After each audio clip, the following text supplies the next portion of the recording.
Okay, this message is to give you parents hope. You parents that are on the receiving end of a campaign of lies and alienation. Here's the way kids operate. Everything that's forbidden is interesting. I remember a long time ago, just to compel my son to eat, I don't remember what it was, I think some green beans on his plate. I told him, okay, here's your plate. You can have anything on this plate except for that. Okay, so what's the one rule? He said, I can eat everything but that. I said, yep. And we went about eating it, and he's looking at me, and he's smiling. And guess what the first thing he ate on his plate? We know the answer. He ate the green beans. So keep this in mind as you move forward down the road. You are forbidden. If you think about it, you're probably the only thing that's truly strictly forbidden in the child's life, contact with you.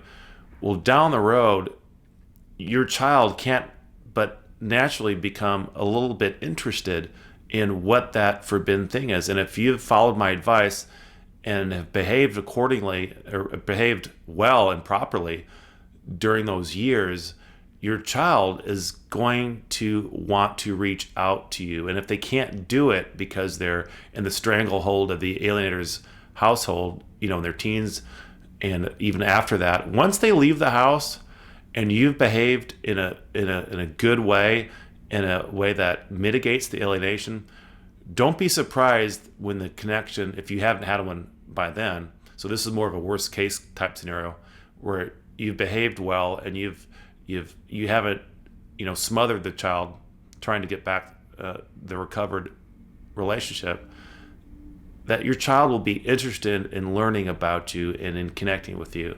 And once they release the grasp of the alienating household, it becomes a lot easier for them, of course.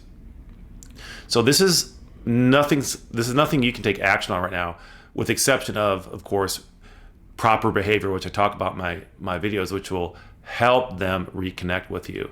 Down the road, especially once they get married one day, they're not going to want the drama. They're not going to want all the heaviness that comes with having to deal with the alienator, because now that mom or that dad is redirecting that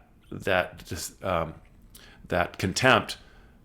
It comes off of you, now it goes on to their new spouse, which is another thing I talk about in my videos.